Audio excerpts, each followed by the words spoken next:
Dear students, আবার একটি ইংরেজি ক্লাস। দেখা যাক এই সেটের মধ্যে আমরা কি কি ধরনের ইংরেজি পাই। তো দেখো, প্রথমেই যেটা আছে আমাদের সেটা হলো একটা প্রিপোজিশন দিয়ে একটা আছে কি না, হি ডায়েড, সে মারা গেছে, ড্যাশ পয়জন, সে বিষের কারণে মারা গেছে। ঠিক আছে, তাহলে ডায়েডের পর বিভিন্ন রকমের প্রিপোজিশন বসে যেটার মানেটা অন্য হয়ে যায়। যেমন আমি যদি বলি ডায়েড ফর, তখন কিনা দেশের জন্য মারা যাওয়া। যদি বলি died over work, died over work, তার মানে অতিরিক্ত পরিশ্রমের ফলে মারা যাওয়া। ঠিক আছে, তো ঠিক তেমনই ভাবে যদি পয়জনে মারা যায়, বিষ দ্বারা আক্রান্ত হয়ে মারা যায়, তখন হয় হি ডায়েড অফ পয়জন। তাহলে এই প্রিপোজিশনটা আমাদের দাঁড়াচ্ছে he died of poison. Next দেখো, the man could not call dash the last years in accident. The man, লোকটা, could not call last years accident, গত বছরের ঘটনাটা কি করতে পারলো না, মনে করতে পারলো না, মনে আনতে পারলো না, স্মরণে আনতে পারলো না। তাহলে এই কোশ্চেনটা আমাদের ফ্রেজাল ভার্ব দিয়ে একটা প্রশ্ন আমাদের, সেটা কি না, কল আপ মানে হচ্ছে স্মরণ করা, রিমেম্বার। তাহলে the old man or the man could not call up, এখানে হবে কল আপ ফ্রেজাল ভার্বস, যেটার মানে হলো রিমেম্বার, স্মরণ করা, মনে করা। ঠিক আছে, নেক্সট দেখো, অ্যাট সি মিন্স, এটা একটা ইডিয়মস। অ্যাট সি মানে কি, পাজেল, সারপ্রাইজ। ঠিক আছে, তাহলে পাজেল বা সারপ্রাইজ, বিস্মিত হওয়া, অবাক হওয়া, এটা মানে হচ্ছে অ্যাট সি। তাহলে অ্যাট সি মানে হচ্ছে সারপ্রাইজ বা পাজেল, সারপ্রাইজ বা পাজেল, অবাক হওয়া, হতভম্ব হওয়া, অ্যাট সি। এরপর দেখো, all in the same boat, সবাই একই নৌকাতে। এটা একটা ইডিয়মস, এবং ইডিয়মস এর হিডেন মিনিংটা, অন্তর্নিহিত যে অর্থ, সেটাকেই বের করতে হবে। সবাই একই নৌকাতে, তার মানে কি বোঝাচ্ছে, সবারই অবস্থা একই রকম। All in the same situation, all are in the same situation, all are in the same condition. তাহলে all are in the same condition, সবার অবস্থা একই রকম। নেক্সট দেখো, the young one of a horse is called. তো দেখো, অ্যানিমালসদের আমরা আগের সেটটাতে করেছিলাম অ্যানিমালসদের বাসস্থান, লিভিং প্লেস। এখানে আমাদের ইয়াং ওয়ান্স অর্থাৎ অ্যানিমালসদের বাচ্চাদেরকে কি নামে ডাকা হয় সেটাকে বোঝাচ্ছি। যেমন বলছি কি, the young one of a horse, তাহলে ঘোড়ার যে বাচ্চা, হ্যাঁ, তাকে কি বলা হয়, ফাউল বলা হয়, তাকে বলা হয় ফাউল। ওকে, নেক্সট দেখো, ডিডস আর বেটার দ্যান ড্যাশ। দেখো, এটা হচ্ছে প্রবাদ প্রবচন। তো প্রবাদ প্রবচন ইংরেজিতে বিভিন্ন রকমের আছে, তার মধ্যে একটা হলো কি না, বাংলা আমরা বলে থাকি যে আমাদের দেশে সেই ছেলে কবে হবে, কথায় না বড় হয়ে কাজে বড় হবে।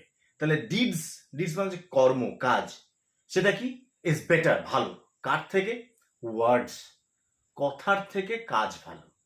তাহলে ডিডস আর বেটার দেন ওয়ার্ডস, ডিডস আর বেটার দেন ওয়ার্ডস, কথার থেকে কাজ ভালো। এটা একটা প্রবাদ প্রবচন। নেক্সট দেখো, এ হেটার অফ লার্নিং, এটা একটা ওয়ান ওয়ার্ড সাবস্টিটিউশন, এক কথায় প্রকাশ। সেটার মানে কি না, এ হেটার অফ লার্নিং, যে পড়াশোনাকে পছন্দ করে না। তাহলে দেখো, হেটার মানে হচ্ছে মিশো, এবার পড়াশোনা, এটা মানে হচ্ছে লজি শব্দটা থাকবে, তাই তো। তাহলে হেটার মানে হলো মিশো। তাহলে দেখো, এখানে হচ্ছে মিশো গ্যামি এবং মিশো গ্যামিস্ট এবং মিশোলজিস্ট। তাহলে মিশো মানে হচ্ছে হেটার, এবং লজি মানে বিদ্যা, মানে লার্নিং। তাহলে মিশোলজিস্ট মানে হচ্ছে যে হেটার অফ লার্নিং, পড়াশোনা যে পছন্দ করে না। এরপর দেখো, although Mohit lost the match dash he is happy. তাহলে অনেক সময় তোমাদের ট্রান্সফরমেশন সেন্টেন্স মানে সিম্পল সেন্টেন্স কমপ্লেক্স সেন্টেন্স এগুলো করতে হতে পারে, অপশন দিয়ে দেবে, অথবা ওরা লিঙ্কার্সটা কোন লিঙ্কার্সটা যুক্ত হবে সেটা দিয়ে দিতে পারে। যেমন এখানে দিয়েছে যে এর মধ্যে কোন লিঙ্কার্সটা যুক্ত হবে। বলছে although Mohit lost the match, যদিও মোহিত ম্যাচটা হেরে গেছে, তথাপি তাও সে খুশি। তাহলে তথাপি এর লিঙ্কার্স কোনটা? ইয়েট। ইয়েট মানে হলো তথাপি। তাহলে although Mohit lost the match, যদিও মোহিত ম্যাচটা হেরে গেছে, ইয়েট হি ইজ হ্যাপি, তথাপি সে খুশি। নেক্সট দেখো, আবার একটা প্রভাব পেয়েছি আমরা, প্রভার্ব বা প্রবাদ প্রবচন। সেটা কি? এ স্টিচ ইন টাইম ড্যাশ, এটা পুরোটা লিখি তারপর মিনিংটা বলছি। এ স্টিচ ইন টাইম সেভস 9। এর মানে হলো তুমি যদি সময়ে কোন একটা তোমার কাপড় জামা ছিঁড়ে গেছে, যদি তুমি সময়ে সেলাই করো তাহলে কম সেলাই করলেই হয়ে যায়, কিন্তু তুমি সেটা যদি গাফিলতি করো তাহলে কি হবে, সেই ছিদ্রটা বেড়ে যাবে, তখন তোমার একটা সেলাই কাজ হতো সেখানে তোমাকে 9টা সেলাই দিতে হতে পারে।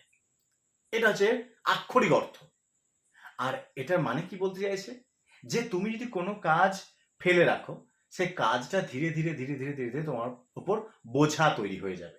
যেমন এই যে তুমি যদি পড়াশোনাগুলো ফেলে রাখো, সময় যদি না করো, তাহলে একটা সময় গিয়ে কি হবে না, সেগুলো অনেক জমে যাবে, পাহাড় সমান হয়ে যাবে, তোমার কাছে বোঝা হয়ে যাবে। তো এই প্রভাবটার মানে হলো stitch in time saves 9। Okay, next দেখো, Binod is singing a song, voice change, খুব easy voice change. Binod is singing a song, তাহলে প্রথমেই আমাদের কি করতে হবে, সাবজেক্ট আর অবজেক্টের ইন্টারচেঞ্জ করতে হবে। তাহলে এই সংটাকে আমি এদিকে নিয়ে এলাম, বিনোদটাকে এদিকে নিয়ে গেলাম, তার আগে বাই বসাবো। এবার ইজ আছে, তাহলে প্রেজেন্ট টেন্স আমি দেখে নেবো সাবজেক্টটা কটা আছে, এ সং একটা সং, তাহলে প্রেজেন্ট টেন্সে একটা মানে ইজি হয়।